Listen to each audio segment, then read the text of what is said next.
और इस बीच ये बड़ी खबर दिल्ली से है। उपराष्ट्रपति चुनाव के नतीजे घोषित कर दिए गए हैं। एनडीए उम्मीदवार सीपी राधाकृष्णन की जीत हुई है। सीपी राधाकृष्णन को 452 वोट मिले हैं। कुल 768 सांसदों ने मतदान किया था। बीआरएस के 4, बीजेडी के 7 सांसद अनुपस्थित रहे। एक एसआईडी सांसद, एक निर्दलीय ने नहीं वोट डाला है। और इस वक्त की अहम और बड़ी खबर आपको बता रहे हैं। राजधानी दिल्ली से बड़ी खबर है। एनडीए समर्थित प्रत्याशी सीपी राधाकृष्णन की बड़ी जीत हुई है। उपराष्ट्रपति पद के उम्मीदवार के तौर पर उनकी जीत हुई है।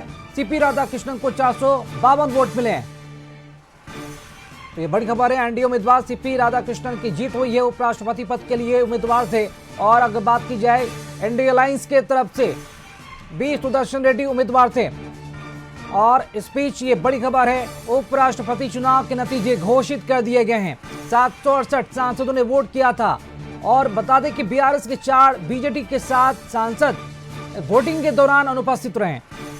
एक सांसद, एक निर्दलीय ने इसमें वोट नहीं डाला। हालांकि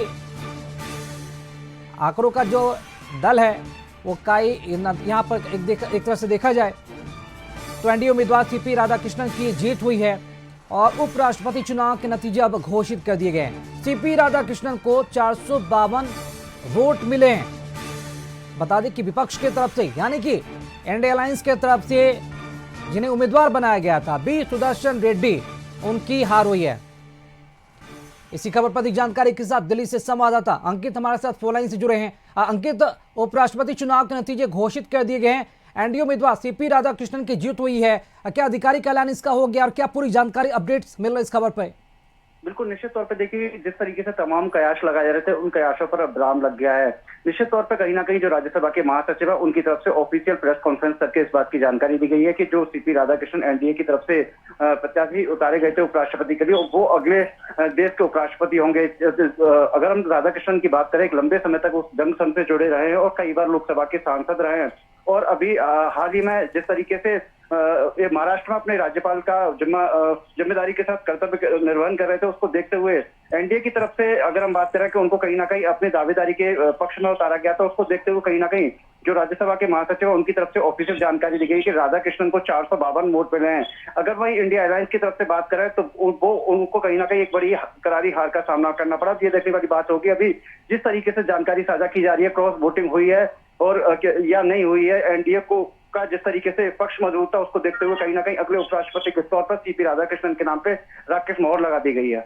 जी अंकित, इस जीत के बाद अगर बात की जाए तो विपक्षी दलों में उन खेमे में क्या जो गतिविधियां वो देखने को मिली, क्योंकि बी सुदर्शन रेड्डी विपक्ष के तरफ से उम्मीदवार थे, उनके तरफ से क्या कुछ कहा गया है इस जीत को लेकर या फिर उनके हार को लेकर, क्योंकि कुछ सांसदों की भी अनुपस्थिति की खबर है?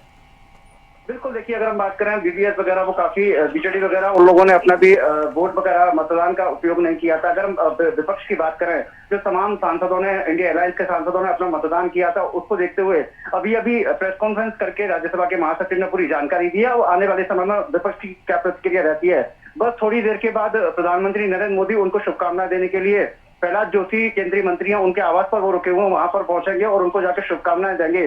भारतीय जनता पार्टी के तमाम वरिष्ठ नेता उनको जाकर शुभकामनाएं देंगे।